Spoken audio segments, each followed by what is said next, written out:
Saphira woke Eragon with a sharp rap of her snout, bruising him with her hard jaw. Book 1, Eragon. Chapter 57, The Shadows Lengthen.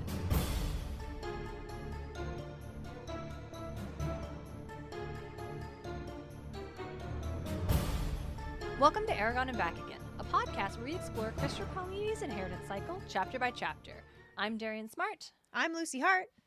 And you know what? Something new happens. Something new happens in this one. Yes, Eragon does wake up at the start of the chapter, but he also wakes up at the end of the chapter. He does. What a Let's fun go. new. We sandwiched it. What a fun new twist. I literally read it and I was like, Darian's going to be so happy that it ends with him waking up. At least he doesn't wake up in the next one. Weird. So what a good. Weird thing. No, okay, here's the thing. It happened too much. It in happened. The book. It happened so too much. Is this the last time? No, it isn't. It's the last time he wakes up at the start of the chapter. It's not the last time Eragon wakes up, but it's the last time that chapter begins with him waking. Yes, it does. Yes, agreed. Okay. So at least we won't have to Happened do too it at the end of the book. Okay. But Lucy, do you have any sparks of inspiration I to share? do, yes. So our D&D campaign is going to start back up here soon. Interesting, yes. And our lovely DM and major inspiration in my life, Dalton, dropped some this is like the what your characters are faced with, like the choice. Oh. And I was like, oh. So interesting. And it's a really interesting way of how we're doing it because we are going to be basically, there's like a base of how I'm thinking of it, and maybe I'm wrong. So apologies, Dalton, if I'm wrong in just like the detail part, but there's like a base of started yet. Yes, we haven't started yet. So there's a base of operations, and our characters are going to be operating from that base of operations. So more like questy. So going out and doing certain things for the ultimate goal of bringing down the big bad. Yep.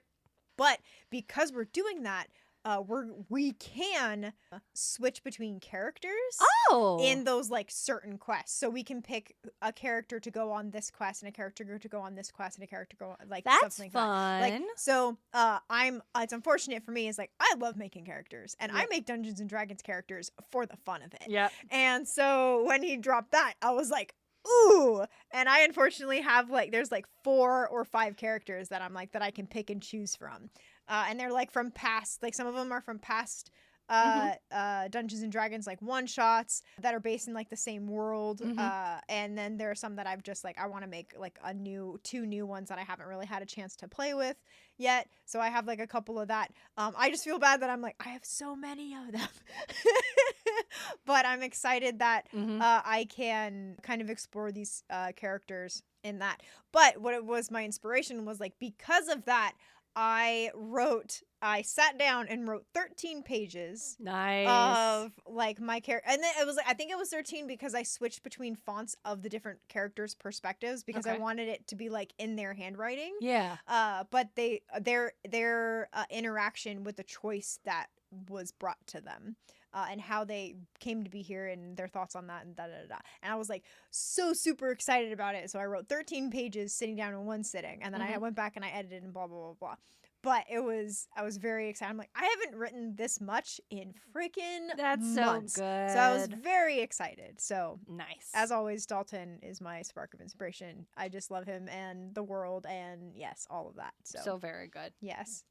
Hey, also, I've listened to 31 out of the 41 Discworld books by Terry Pratchett. Yay! It's super good. I think I sparked of inspiration Terry Pratchett before, didn't I? Or I think that episode I shared a geode of a line that I was very pleased with. And listen, it's just really good. I don't know what to tell you. It's really good. Yeah. I'm not saying anything anybody doesn't already know. Yeah. It's Sir Terry Pratchett's Discworld series. Yes. It's very good. I highly recommend. It's super fun. You don't have to read all the 41. You don't. I mean, I got in just being like, I want to read this one. Which one? Well, that's fun. Oh, well, here's the other ones that are on Libby. Well, Dalton says I'd like these ones. Well, let me do this. Let's do this. Well, I'll just do all of them. I'm going in all the books. There's 41, and they're all in the Discworld, which, if you don't know, it's a world that is on a disc that is being held aloft by 4 massive elements that stand on the back of a massive turtle that is just going through space. Yep. That is what Discworld is. Yep. And that has honestly very little to do with the actual things that happen. Sometimes it's a pretty big deal in the early books that this is the nature of the world. But by and large, it's just the world is like, this is the world to justify all the other fact that it is weirdness. Like, you don't need to worry about, there's not really any reason for it to be this way except that it's on the Discworld. Yeah. And there are different time zones because light moves slowly across the magical barriers. Like, it's great. I love that. You can just, and there are a bunch of like sub-series where it's like, well, I want to read all the Wizards ones. I want to do all the Witches ones. I want to do all the Tiffany A. King ones. I want to do all the Night Watch ones. I want to follow these characters. Yeah. So you can do whatever you want, but they're great. They're really good, y'all. Yay. And again, I'm not saying anything new, but like, do you ever encounter something as an adult and you think, it's probably a good thing I didn't find this when I was a teenager because I would have become insufferable. Like, this would have been my whole personality. And I was already an annoying, weird kid who was super into Doctor Who and Supernatural. So can you imagine adding on like a super, super niche book series on top of that? Like, I couldn't have gotten my friends into Discworld the same way I got them into Shadowhunters. It wasn't going to have the same appeal for them. So that's good. It would have been insufferable. It is better that I found this in my 30s and not when I was 15. But it beats ass. Yeah. And they're so good. And honestly, Guards, if you want to just get into it, is the one I think is just this one. Witches Abroad is really fun because it's a little bit more magical. It's about stories and it's told in a really interesting way. And Going Postal. Oh, yeah. Those are the 3 that I'm like, I think they're a really good entry point into this very complicated, or it's not even complicated. Like, I feel like any book in a series you can just get into because Terry Pratchett does so well at this world and these characters that you can just go or the death books are also really cool. Oh, yeah. But the Witches Abroad, Guards, and Going Postal, I think are just all really strong entry points into getting into something that from the outside seems so big and so overwhelming and so impenetrable, but it's actually really not. Yeah. And don't start on the first ones. Don't start on the first ones. They're not bad. They're fine. They're perfectly fine.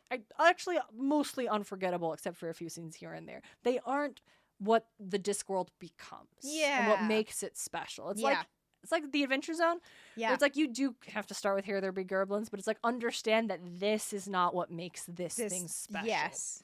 So it's really cool. If you listen to this podcast and you haven't engaged with any of the Discworld stuff yet, also, you can go to, I'm going to put a link in the show notes. There's the official Discworld website, the Discworld Emporium, and they actually have a quiz that you can take where the librarian will recommend a book for you. Oh, that's actually so good. It's the librarian of Unseen University. And Unseen University is where all the wizards go and train. Now, the librarian is an orangutan. I love it. Do not call him a monkey. He's an ape. He's an orangutan. It's very important. He was a human man, and there was a magical incident that turned him into an orangutan. And honestly, it's way more convenient to be an orangutan running a library with the limbs and everything. So he's resisted all attempts to turn him back. That's so good. But there's this quiz, and the librarian will recommend a book for you to start. I love that. So do that. I will put that link in the show notes if you want to check it out. Yes, do that. That'd be so good. Or go to your library and see which one they have and which one, just like limit all the choices down to whatever's actually in front of you and pick the one you think sounds the most fun. Yep. That's what I did. Yep. So I did. Yeah. I think they just not recently. I think within the last year, they finally got them all on Audible because I'd been wanting to listen to them for ages. I just have a hard time sitting down and actually reading a book. Mm-hmm. So then they're like, oh yeah, no, now you can, because I tried to find Terry Pratchett on Audible and it just wasn't there. It just didn't have the licensing. And now I'm like, oh, they're there. It's funny because there's like different versions of the audiobooks. Yeah. Like there's, because I've listened to Witches Abroad 2 different times and there's 2 different versions of the narrator. And if you're going to do audiobook, and if you can, get the Stephen Briggs version. Yeah. Or Stephen Briggs is the one, he's just my favorite version of the narrator. Yeah. He does all the voices great. I like all of his takes on it. No hate to Nigel Planner, but I don't care for the way he voices some characters, specifically Lord Vetinari. I think he does a bad job with Lord Vetinari, and that's a huge deal breaker for me. So if you can pick one, if you could get the Stephen Briggs version, I recommend that one. He does a super good job, and it's awesome. Is Stephen Briggs? Stephen Briggs. Now, if you don't have a choice, just do whatever. It'll be fine. You'll have fun no matter what. But he's the one that I have found that I notice I like his version the best. Oh, cool. And that's all I have to say on the matter. Excellent. Let's talk about Eragon. Let's talk about this fantasy Let's talk about this fantasy series. The Shadows Lengthen. Eragon and Saphira are summoned to Ajahad's study and learn that the Varden will soon be under attack by Urgals invading through abandoned dwarven tunnels. As the Varden and the dwarves prepare for battle, Eragon and Saphira are both equipped with new armor. Arya and, with Ajahad's blessing, Murtaugh join Eragon on the battlefield. The night wears on as they wait for the fight to begin. I like that. I always, in a lot of the stuff I've read, I've never been in a battle. Mm-hmm. But a lot of the everything I've written, and like I can I'm like, yep, that would suck. Would be the waiting is the worst part. Mm-hmm. Just that waiting, like the tension and like being so stiff about like action but not doing action. Like yep. I feel like I felt something similar in like we have plans at like 5 and it's 3 and I like can't do anything. Yep. And so I'm like, I can't start anything. I just have to wait. And it's just like, that, but like 1,000 times but worse. 1,000 times because you might die. Exactly. Yep. No, that like can't do anything. Yeah. And then the way it's described, especially with the stagnant air. And you're just like, it's like, that sounds oppressive. awful. That sounds like a worst experience, to be honest. But that's a little later in the chapter. Yep. We find out that Saphira has woken up Eragon because there's a dwarf outside who's like, summoning them. You have to come. There's great trouble. Ajahad summons you. Yep. So much for a good night's sleep. I know. That's about to. Well, not to say that's the least of your troubles. You'd be way better off if you get a good night's sleep. Yeah. But yeah, we roll up and it is. They get to Ajahad's office. Yeah. And then who else is in there? Arya. Yeah, Arya and another man is in there. Yeah. Jormungandr. Jormungandr? I think it's called Jormungandr. Yeah. My second in command. Yep. Cool. All right, man. All right, cool. I think it's interesting they Auric's there too. Yeah, Auric is there. Yep, Auric. They Eragon and Saphira meet up with Auric, and then they all go. Yeah. But that's interesting for me. I'm like, they describe Jormungandr as wiry arms. Yeah. And for not me, much of a description. That stuck out just because I'm expecting a commander to be like Frederick was. But this guy has wiry arms. I'm just like, all right. Nothing bashing. I was just like, that's interesting. That really caught my attention. A man with wiry arms. Is he tall? Is he short? Is he blonde? Is he bald? Like, I don't know. Who knows? He just got wiry arms. It doesn't really matter right now. We've got to go. Yep. So they know they're under attack. A scout had come out of, or a dwarf had come out of an abandoned tunnel near Trondheim. Bleeding and incoherent, but he had enough sense left to tell the dwarves what was pursuing him. An army of Urgals, maybe a day's march from here. Yep. And essentially we find out, it's like, well, how did the dwarves not know? And it's because, like, there are a lot of abandoned tunnels. Like, once the tunnel is done, like, it's not like a highway. They're not using it. Yep. Or if at least they used it for a time, but then they made a new tunnel, and then they abandoned that one. Kinda. It's just, Yeah, hundreds of tunnels throughout the Bayor Mountains, uninhabited since the day they were mined. Because they're mining tunnels. Yes. Like, they're not pathways. They're for mining. And once you've, that vein dries up, you don't use it anymore. Yep, exactly. And there's so many, and some of them have probably collapsed at the surface. And that's probably how the Urgals found them. And they said, like, they're lucky to have even gotten a heads up at all. That's what Auric says. We're lucky to know about it this early. There are hundreds of tunnels throughout the Bayor Mountains, uninhibited. Like you said, uninhibited since the day they were born.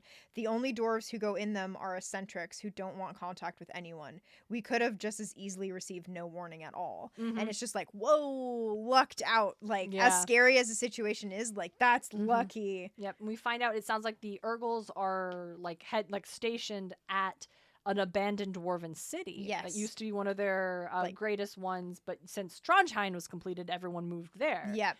And it was called Orthiad, and it's now being called Ithrozahada. Yeah. And that's where the Urgal column that was chasing Eragon and Saphira. Ithrozada. And it was where those Urgals that were chasing them were heading that way. Yep. And that's what happened.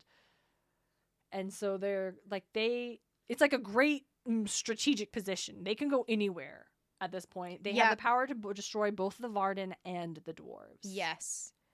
And that's like, yikes. Yep. They don't know how many they are. They don't know if Galbatorix's men are with them or not. If they are, it's all over. Like, there's no beating. Yes. Those combined forces. If it's just the Urgals, like, maybe they have a chance. Yeah, the Ajahad makes a point, like, we're unsure about both those things, how many Urgals are if Galbatorix troops are with them. We're unaware of both of those things. Yet our survival rests on the last question. If Galbatorix has augmented the Urgals' ranks with his own men, we don't stand a chance. But if he hasn't, because he still doesn't want his alliance with the Urgals revealed, or for some other reason, it's possible we can win. So it's like, it all hinges on like whether or not the troops are with them or not. Yeah. But hopefully not, because hopefully Galbatorix doesn't want to show his hand that he's sided with the Urgals that people view as these evil monster things. So the game plan is they're going to collapse a lot of the tunnels. Yes. To try to force them only to be able to enter into certain areas so they can control where they're going to be. If they collapse all the tunnels, then they'll have no idea where they're going to show up. Yep. So they're trying to funnel them. And they also talk about, like, if they collapse too many, the city will start sinking. Because there's so many tunnels, the city will just start collapsing under its own weight. And it's like, that's not great. Not good. Eragon and Arya split up to go help certain groups with collapsing those tunnels.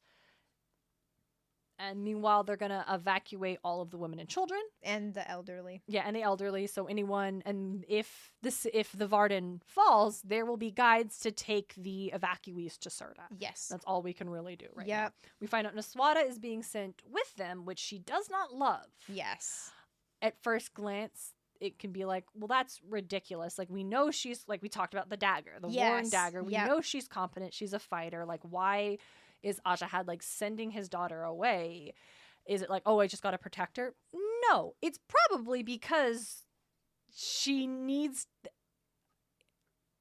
if the Varden fail, if everyone dies, we compared her to Princess Leia a little bit in the last chapter with her and Murtaugh, but this is very much like, if Alderaan is destroyed, Princess Leia still lives to lead the rebellion. Yes. Like, that is probably why Ajahad and how he convinced her to go. Oh, it's absolutely. like, if we fail, you need to lead the survivors to Smartt and maybe be able to rally. Yeah, absolutely. Like, that is, it's not just he sent her away. I don't think we are meant to think that he sent her away just to protect his daughter and keep her away from the battle. I also think, like, it's also a thing, like, just based on what we know, little we know about her, she can protect the people who are fleeing. Yeah. So she can both protect. She's very Lord of the Rings. What's her name? Arwen? Arwen. Eowyn? Eowyn? Which one's the elf? Eloise. No, that's Black Cauldron. Eowyn. Yeah. So she gives very like Eowyn vibes where she is sent off with the fleeing and she's like, I don't want to do this, and the king tells her like, you need to protect them. You need to, guide, protect, lead them. And that's very much this energy. And she's not pleased, but yes. And I think that's what it's supposed to be. And they can't rely on Smartt and the elves to be able to come help in time. So this is what they got to do. Eragon rolls up and is able to use magic to help collapse some of the tunnels. And I feel like, even because he says it would take as much energy or strength to do it, but I think he does it far more quickly. Yeah, it would have taken the same amount of energy as doing it with a pickaxe by hand. But like you said, he's able to collapse, like, I think a dozen? Yeah, it's like a dozen or a half dozen. I can't remember what they say, but yeah, he's able to do a half dozen tunnels through Farthinder. Yeah, so that's a lot. And again, like, probably far more quickly than if they just sat there and chopped at it. So it's not like it uses less energy. And then also, the larger forces are less exhausted. Like, Eragon's more tired. Exactly. But it happened faster than the individuals would have been able to do. Exactly. Yep. And then you see, like, the mass exodus of the Varden's women and children and elders. Yep. A small group of warriors, predominantly boys and old men, accompanied them. I love... It's a lot of, like, getting ready, preparing for battle. Yeah, I do like all of that. Like, not a lot happens, but it talks about how, like, the men were silent, iron-fisted, like, hair flowed loosely from under their helmets. Dwarves were garbed in like heavy battle gear. So it's just talking about how they're ready. They're like getting in position. They're doing this. But I really like all of that description. Yeah. It really brings me into the scene, and just like because you can almost hear the silence from the warriors and the hustle and bustle from the people fleeing the city. So it's this really interesting, like, what's that word? Juxtaposition? Yeah, when you're like comparing the two things. I don't know. But yeah, I know what you mean. Yeah, it's really, really, really interesting. And I do like how or a small figure detached itself from the far battalion and hurried toward Eragon and Saphira. It was Orc. And I don't know why I like that. He's just like with all the other dwarves, and he's like, and he just runs over. He's like, hey guys. No more tunnels collapse. He needs to join the army. He returned with a line of dwarves burdened with tall piles of plate armor. Oric lifted a section of it and handed it to Eragon. What is this? Eragon said, fingering the polished metal. The armor was intricate and wrought with engravings and golden filigree. It was an inch thick in places and very heavy. No man could fight under this much weight, and there were far too many pieces for one person. A gift from Hrothgar. It has lain so long with our other treasures it was almost forgotten. It was forged in another age, before the fall of the riders. But what's it for? Why, it's dragon armor, of course. You didn't think that the dragons went into battle unprotected. Yep. And I like how Eragon's like, but what is it for? And it's like, can you not guess yet? Yep. I love this detail where it's like, it's really rare because the dragons, one took so long to make, and dragons are always growing. So like, you don't really want to spend too much time on this one set of armor because the dragon's only going to be able to wear it for a limited amount of time, and you have to go make another one. That's expensive and time consuming. Saphira's isn't too big yet, so this should fit her reasonably well. And I like when she gets in it, I'm just like, that's dragon armor, and that's so cool. Yep. It's so cool. Like, it'll slow me down, but it should help stop the arrows. How do I look? Very intimidating, replied Eragon, truthfully. That pleased her. She's like, yes, I am. Yes, I am. I am a strong, powerful dragon. She's like, yeah, this'll work. How do I look? How do I look? Also, it's like, yeah, it'll slow me down, but it'll be effective. And how do I look? Do it look good? Does this work? Is it? Am I pulling it off? Yeah, pulling it off. Pulling it off. They also give Eragon armor. Yep. As well. So they are suited up. They are ready to go. Battle. Yep. And I like how Eragon goes, thank you for these gifts. Hrothgar's presents are greatly appreciated. And Oric's like, don't give thanks now. Wait until the armor saves your life. And it's like, that's fair. Yeah, absolutely. Fair. We get to the description of when they like join with the battalion they're going to be fighting with, because there are 3 places that they're trying to get the Urgles to come in through. Yep. And one will be led by Ajahad, one will be led by Jormungandr. I keep wanting to say Jormungandr. Yeah. The other dude, the second in command, and the other one will Hrothgar will be leading. Yep. And I like this description of like in front of the collapsed tunnels, the dwarves had piled rubble so that anyone inside the tunnel could easily climb out. Hundreds of lanterns were fixed atop poles and stuck onto the ground. They provided a great pool of light that glowed like an evening sun. Fires blazed above the rim of the tunnel's roof, huge cauldrons of pitch heating over them. Eragon looked away, fighting back a revulsion. It was a terrible way to kill anyone, even an Urgle. And they also like saplings are being put up, like thorny barrier. Yeah, like rows of sharpened saplings. They want them to come in these places, but they're not going to make it easy for them to get through. They're using it as an opportunity to take out the first wave. Absolutely. I also think this is the first time that we're getting sympathy for Urgles. Yes. And that is interesting for me. Yeah, it's like even for an Urgle, but that's still like Eragon's being sympathetic towards them. Yeah. It's the first like soft emotion towards them. It's more like Eragon's general sense of empathy. Yeah. Like to die that way is horrible. And kind of like to communicate to the reader who is like unfamiliar with like what warfare? That would really look like without it being like, it's not, even when this happens later, it's never like in detail, right? It just knows what happens, and it's to communicate this is a brutal way to die. Yep. But that doesn't keep him from referring to them as monsters twice more in the next section. Yes. So there's that little bit of empathy, but it's still like that. Well, we'll talk about that more. Yeah, we'll talk about the next it later. Chapter, But So it's like all prepared, and then we see Arya. Yep. No, we see Murtaugh first. We see Murtaugh first. He strolls up. Oric is like, whoa, what the hell? Yep. Murtagh's like, no, it's all right. Aja had released me. Why would he do that?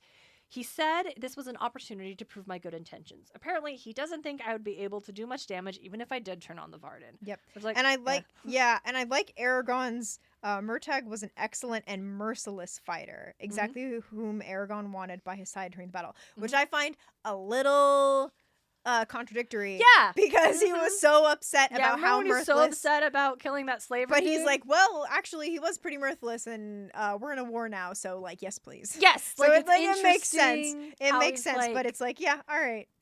Yeah, how he's like, well, I don't want you to act like this here, but I want you to act like this here when I deem it appropriate for this kind of behavior. It's interesting. Like, Eragon. And I was thinking about that earlier where Eragon was like, oh, you can't just, like, kill the slavers, but how quickly they'll kill the Urgles because of the harm they could potentially do. Yeah. And then it's like Eragon not recognizing that, again, we talked about monstrousness and stuff, and how, why is that not applied to these men who are enslaving folks, and then horrible things happen to those people. But they get treated like men. Yeah. We talked about that when that chapter. We don't need to reiterate that here. But Ajahad and Oric's a little bit like, well, how do we know when you're not lying? And Ajahad's like, because I say so. And it's like, yep, all right. Ajahad says because he says so. All right. Yep. And then he speaks to Eragon and basically is like, lets him know that one of the twins will be in Trondheim and the other one is going to... So he's in Trondheim watching the battle from the Dragonhold and relaying information through his brother to meet, which means the other twin is on the battlefield? Or his other brother is going to be with Ajahad, I'm assuming. Yeah. So they can communicate. And then he wants, if you see, I need you to tell the twins anything unusual that you see while fighting. Also, I will relay orders to you through them. Do you understand? Which means Eragon has to have like an open connection. And he's to the not twins. jazzed about that, which is honestly fair at this point. Nobody likes. We don't like these guys, and No. it's like, oh god, now our main hero has to talk to these people. In the mental connection, which you know is like a pretty but he knew it was necessary, so Eragon agrees. Which I like because Eragon's not going to pitch a fit just because he's like, I don't like them, I don't want to. He's like, nope, this is necessary. Yeah, he recognizes there's bigger priorities. Oh, absolutely. Ajahad advises him not to fight from the air. Yes. Because he and Saphira will just be a huge target for their archers. archers. I actually really like that paragraph. I'm going to read it just because I really like it. You're not a foot soldier or horseman, nor any other type of warrior I'm used to commanding. Battle may prove differently, but I think you and Saphira should be safer on the ground. In the air, you'll be a choice target for Urgle archers. Will you fight from Saphira's back? And I like that he's acknowledging that he's like, I really don't know how to help you. The best way to utilize you. So I'm just, this is the advice I have for you. And I don't know. I really, really like, because I think it shows to Ajahad's character being not like, he is a good leader. He's a good commander. He is not like, I know everything and I'm so great. And he's not assuming that he knows exactly how to use Eragon. He's very humbled, yes. And I really like that about him. I like the big thing. He's like, the only advice I can give you is to avoid unnecessary risk. The Varden cannot afford to lose you. Like, you need, like, whatever happens in the end. Like, if the Varden survive and Eragon and Saphira are gone, then they have nothing. Like, they pretty much know that their best chance for success against Galbatorix is to have a rider. And Eragon brings that hope. So And if they lose him, it's we survive, but we are not going to win this war. Yep. And then he sees Arya. About 30 feet away sat Arya with her bow in her lap. Though he knew it was unreasonable, he had hoped she might accompany the other women out of Farthinder. But she's not like other women. Sorry. So he hastened to her. You will fight? I do what I must. But it's too dangerous. Do not pamper me, human. Elves train both their men and women to fight. I'm not one of your helpless females to run away whenever there is danger. I was given the task of protecting Saphira's egg, which I failed. My role is dishonored, and I would be further shamed if I did not guard you and Saphira on this field. You forget that I am stronger with magic than any here, including you. If the shade comes, who can defeat him but me? And who else has the right? I like that line. Oh, yeah. Like, absolutely. Like, no, I get to kill him. Yep. She's like, me, myself, and I want to kill him. It's like, fucking go for it, Arya. Absolutely. And it's like, then stay safe. And out of desperation, he added in the ancient language. Do you know how to say it? Hold on. I will. Give me a minute. One second, please. He added in the ancient language, Wil tumnuria ilian. For my happiness. And she gets really uncomfortable. It even says uneasy. Arya turned her gaze away uneasily, the fringe of her hair obscuring her face. She ran a hand along her polished bow, then murmured, "It is my wyrd to be here. The debt must be paid." And it's just... Obviously, she's like, that was a weird I think thing you just said. Yeah, I think out of everything, that was Eragon's first, like, real strong come on. Mm-hmm. And I'm like, her reaction would have been my reaction. Just like, oh my God. Oh, like, yeah. oh, look away. Like, I can't. This is, I'm very uncomfortable right now. Yeah, this is just, he has tried a little bit in his head all the time, and she has never been like, no. Yeah. And so, yeah, for my happiness, like, that's such a weird, you have to stay safe because, why? For me. What the fuck? You are nothing to each other. Yeah. Like, no, you need to stay safe. Like, this is so, this is exactly the thing I was talking about, where she, like, cannot just shut him down because he is a writer. Yeah. And it is so wildly ridiculous, him overstepping. And it's also, like, right before a battle, so, like, trying to say, I don't know. It's for my like, happiness. You don't know each other. Yeah. You didn't say that to Murtaugh. Out of all of them, I'm like, I think Arya has a real good concept of you, Eragon, but like vice versa. Like, yeah. I don't know. I feel like Arya would be someone who could read people really well. Yeah. Just because she's done it for a really long time. So I don't know. It is also unclear, like, is she just being like, oh, he's a writer and this is like my duty and I can't reciprocate? Or is it like, a child keeps flirting with me? Like, we don't know at this point. I think that also makes, like, Eragon's behavior, and not just Eragon's behavior, but, like, the inclusion of this plot in the narrative, like, frustrating, because it's like, we don't have a clear indication of, like, whether Arya is like, oh my gosh, he's cares for me and I can't reciprocate, or if she's like, oh my god, this child won't stop flirting with me, and I can't put him in his place because he's a writer and there's higher stakes. And it's also, and again, like, I'm just gonna like reiterate, like, it's right before a battle, so Arya's like, the unease could also be like, she's like, this is not the time nor the place. This is crazy, but it's also a crazy thing to say to her, Eragon. Eragon, I get it. I get it. You're 16. You have big feelings. Yes, but big feelings. Oh my gosh. That there's no one else to be like, dude, knock it off. Yeah. Like, he goes back to Murtaugh, he's like, oh, what did she say? Nothing? Well, that seems fake, but okay. And I do it also talks, Eragon alternated between myopically examining the links of his mail and spying on Arya. He's like a little puppy. Get a job, leave her alone. Get a job, leave her alone. You have a job. Focus on that. I think pining is the he's just pining for her. And it's just annoying. Yes. And it's just annoying that we have to be here for it. Yeah. I didn't ask to be here for this. I want dragons. I don't want pining. I want reciprocated romance, not pining. And I think it's also, why am I so harsh? Like, I have been the Arya in this so many times. Yeah. And not like, even with folks who were my peers growing up. Yeah. Like, I had a lot of like boys who I was friends with who all of a sudden were like, oh, I'm in love with you. Oh, I want to. And I was just like, I don't know. I'm ace and queer right now as this 14-year-old. But this sucks and I hate it and leave me alone. Yeah. Like, and even if I wasn't, I don't like you that way and it sucks and I hate it and leave me alone. Yeah. So I think that's also why I personally am like, I do not love this plot line. Yeah. And I don't know if there was any version of this plot line that I would have enjoyed over the long run. Mm-hmm. For me, it's like I've been the one pining, and like not being it reciprocated is always sucks. Mm-hmm. But I don't know. I think for me, a lot of it has to do with like I am at the age where I enjoy romance books where open communication is a big thing. Yep. And like open communication and like not like, well, why didn't you tell me? And then like that whole argument, like none of that. Like it's like being able, like someone being like, well, why didn't you tell me that in the first place? And then them giving an explanation and the other person going, that makes sense, and not like continuing to do that, or like in this situation where like there is an age gap where Eragon like, seems like acutely unaware of. Yeah, or just there's an age gap, but also just like this pining is like, and you know nothing about her. Yeah, I don't know. He knows these facts about. He's like, oh, she's so beautiful and she's so capable and she's so strong. It's like, okay, what is her favorite color?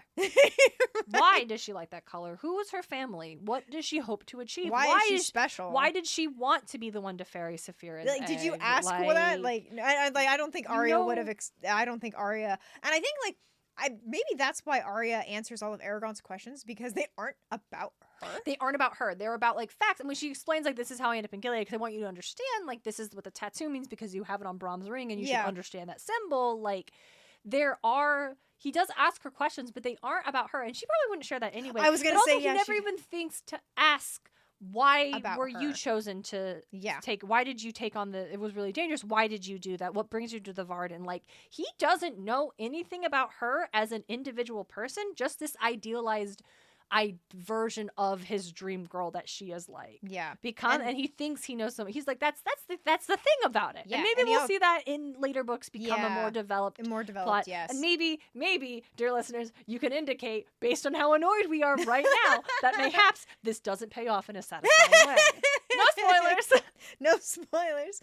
But I also think like all he does know about her is like the facts of she was chosen to be Eragon, Saphira's egg bearer. She's powerful, she's pretty and strong, and not like other girls. And then she's also important in some way, but we're not really sure. And she's also very loyal, and she's also very honorable as well. Mm-hmm. And so I feel like that's like the basis. Yeah. And it's like there are years and years. Like I always think like when you're in a relationship with somebody, like the past is not necessarily important, but it's important to know just like how they came. I don't know. Yeah, it's like a weird like past relationships. It's like that doesn't necessarily matter because I'm here with you in this moment. Yeah. And so on and so forth. That's not like this situation. So it's not like him not knowing Arya's whole past is not something that he needs to know who she is. But even knowing her past would still just be knowing facts about her. Yeah. It would be like literally like, how did you feel? Why did you want to take over Saphira's egg? Like, why? Like, those are things about her. What motivates her? Why she chose to do this? Like, is it honor? Is it responsibility? Why is she sided with the Varden? Like, those are things that would be about her that he doesn't ask. Yes. So, it's fine. Have we talked about wyrd? Like, as the word that Arya uses here? Has that come up before? I don't know if we have. So, I love the use of word wyrd. And it is another indication of, like, Paulini incorporating Norse mythology into the thing, because wyrd is essentially the term for fate, destiny. Kind of is what this word wyrd means.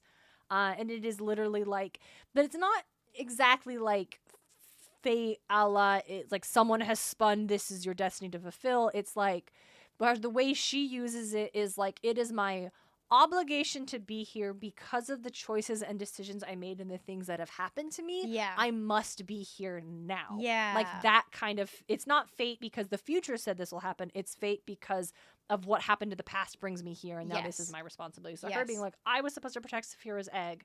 I failed to do that. Yep. Is the way she is viewing it. Yes. Like she, even though through her actions, Saphira hatched. Yep. Like finally, and Eragon was never gonna get encountered with the egg. Like he was otherwise, between the Varden, like they were never gonna encounter that. And so Saphira was maybe, we don't know what it is if there's only one rider that a dragon will ever pick, but like I think the way she views it is like she let the egg get away from her. Yeah. And even though she's successful, she still views it as a failure, and she needs to protect Eragon and Saphira because that is her responsibility. Yes. Until they get to the elves, which is the in game is the rider and the dragon get to the elves to be trained. Yeah. Like I think that is her thing, and like until you are there, I am responsible for Saphira's egg. Yeah. Still. Actually, we didn't even talk about this in our last episode, but she tells like Eragon, like you passed, and you're gonna go to De Weldenvarden. Yeah, well, it's else whatever is the city. I keep saying De Weldenvarden because I can remember and pronounce the forest name, but I can't remember the city name. Yeah, but I mentioned it in this chapter summary, but we didn't talk about it in our discussion. Because she does that, and then Eragon gets mad because he's like, don't I have a say on it? But no, Eragon, you don't. Yeah, unfortunately, I feel like this is one of the things where you need more training. Yeah. So like, we're going to the elves. You gotta go to the elves. You're better at magic than the fools who are here, and you're very competent in fighting. Practically, the only person who can beat you is an elf. So it's time to go to the elves. Yeah, it's time to go to the elves. Yep. And then I do like. And then this is the good part. He falls asleep at the end of the chapter. He does. We get a sentence. So yeah, they've been waiting forever. Night dragged on. The battlefield sealed, silent as death. Yep. Finally, Auric is like, it's late. We should sleep. If anything happens, the others will wake us. And it's also like, y'all need your energy. Yeah. So like, absolutely sleep. Murtaugh grumbled, but Eragon was too tired to complain. As he closed his eyes, he saw that Arya was still awake, watching over them. I like them. I like that he didn't have it be him. Yeah. She was watching over them. I just makes really sense like for Arya. Yeah. I also really like that. She's like, I am here to protect. His dreams were confused and disturbing, full of horned beasts and unseen menaces. Over and over, he heard a deep voice ask, "Are you ready?" But he never had an answer. Plagued by such visions, his sleep was shallow and uneasy until something touched his arm. He woke with a start. Yep. Wow, look at that! It was in the next chapter. Crazy. Sandwiched. Never before. I am so interested in the deep voice. Yes. Are you ready? Like, because it's like, is that part of Eragon's conscious, or is it something else? Yeah. Like, is it? Yeah, exactly. Like, and if it is part of his conscious, is it like he's picturing? Is it one of these beasts? Is it his idea of like Galbatorix? Like, are you ready? Like, this is the first moment where Eragon is truly acting in the capacity of a writer. Yep. He is not. He talked about how he's had many fights, but he didn't get to prepare for them. Yes. Like, it just happened, and he's fighting for his life. And they're running. Been like minutes. Yeah, and not minutes, not days, or hours, or how long this will last. But it is like. Anytime it's like, and his goal when he's been in those fights have been to like, they were after the Razak.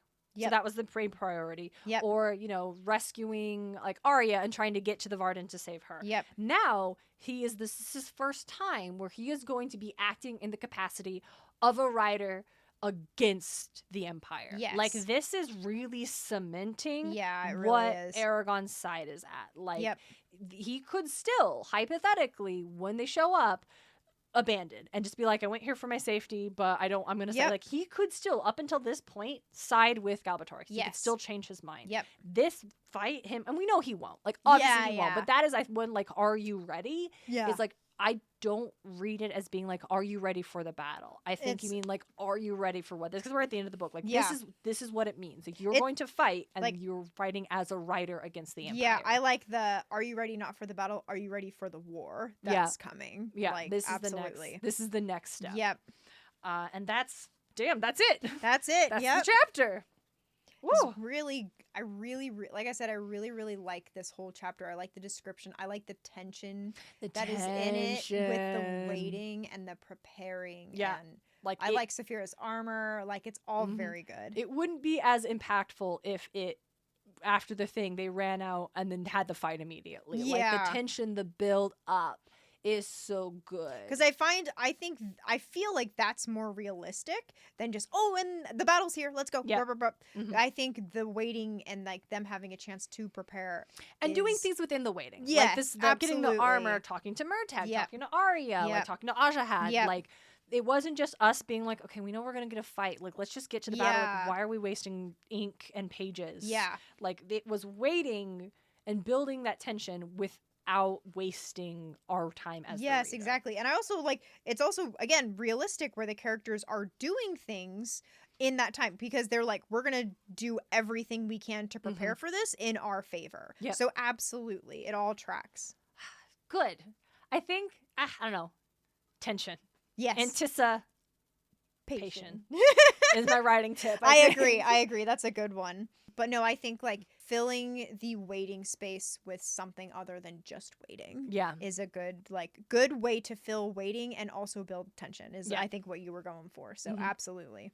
Awesome. What is a good take-home assignment for our listeners? Is there I was thinking the same with the same tension is like, is there ever a scene that there's like a tension scene before battle or something that really struck out to you? Mm-hmm. Like the Battle of Helheim, not Helheim, the Lord of the Rings. I think it's Helheim. Yeah, with the rain and the orcs. And it can't be Helheim. That can't be Helheim. It's not Helheim. What is it? It's something Heim, but it's not Helheim. Helheim is the Norse realm of the Norse afterlife. I was like, yeah, Lord of the Rings. Helm's Deep. Helm's Deep. The waiting of Helm's Deep, where they're literally just standing on the battlements watching the orc army come. Yeah. And then in the book specifically,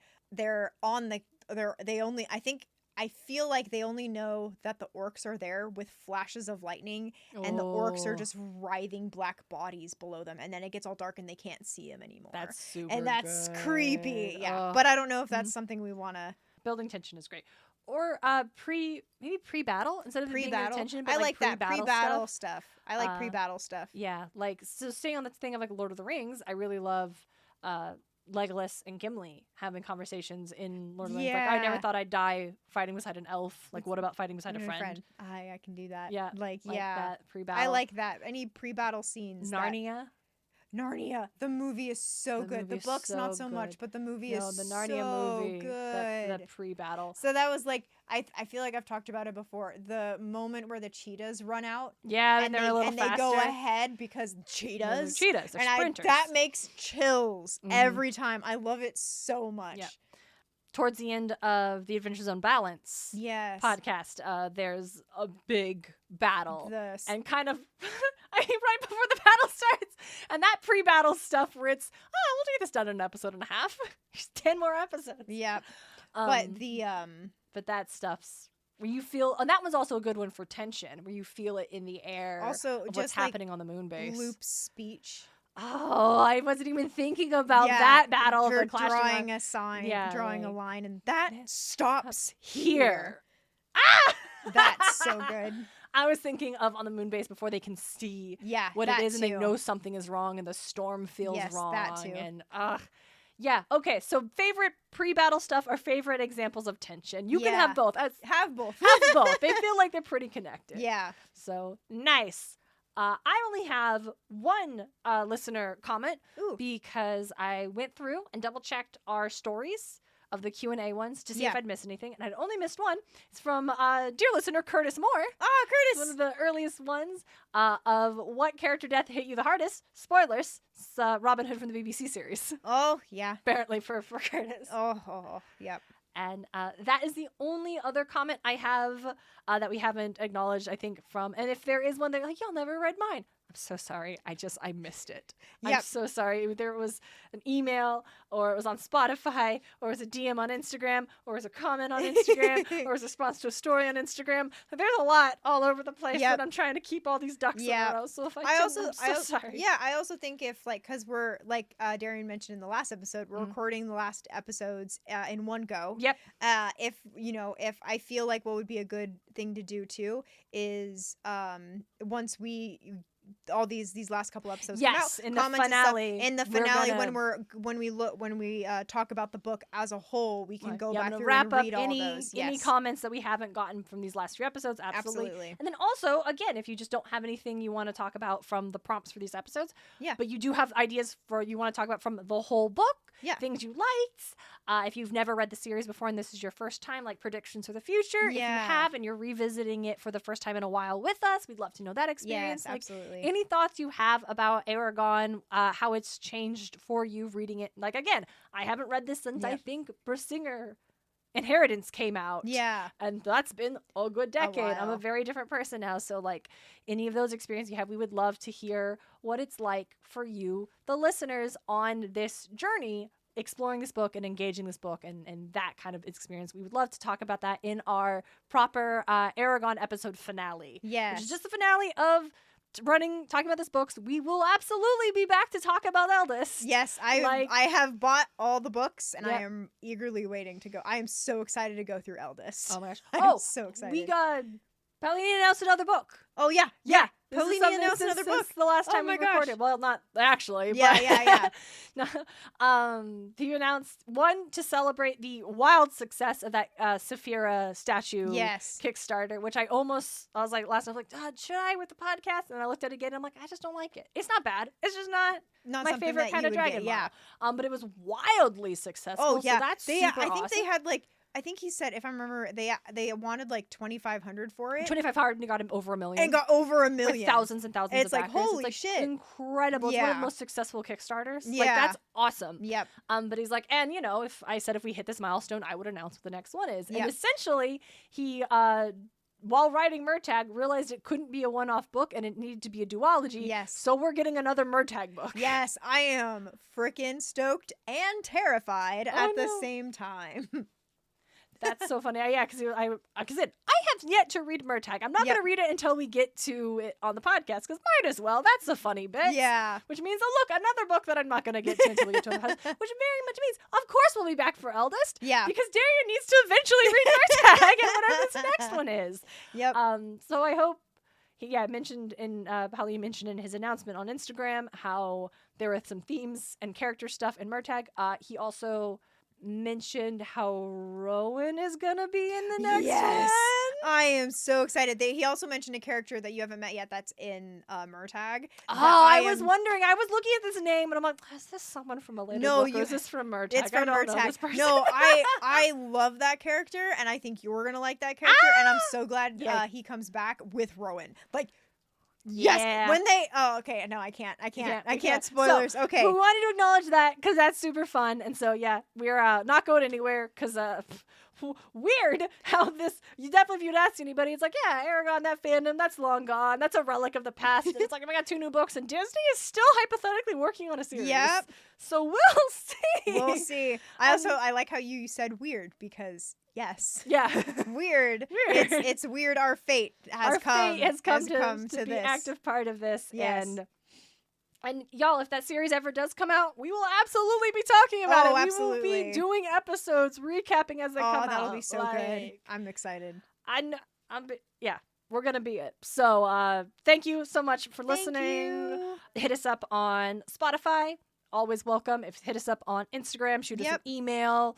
If you're not super comfortable having if you want to share your thoughts, but you don't want us to read them and you don't want to engage with that sphere, email is a great way to do that. EragonPod@gmail.com, and then just let us know that you want to just keep this in the email. You don't, because at this point in time, with the nature of the structure of the show, we are operated under the practice that any comment is to be shared on the show. Yes. So that's something you don't want. We absolutely want to respect that. Just give us a heads up and let us know, since that has become the regular practice of the podcast. Absolutely. If you comment on anything, just any platform, just let us know, hey, I just want to comment, don't share this. And we won't share that. You share on the show, but don't share my name. Yeah, that's or also something a thing we don't want. For sure. Again, we want everyone to feel like this space is where they can engage in whatever manner they are most comfortable with. And so just a reminder, if you're like, I want to share it, I want to talk about this idea, but I don't want the spotlight put on me quite like that. For sure. We absolutely respect that. Just give us a heads up on what you're comfortable with. Yeah. And we want to respect that because we also want to hear from folks. So yes, absolutely. Let us know.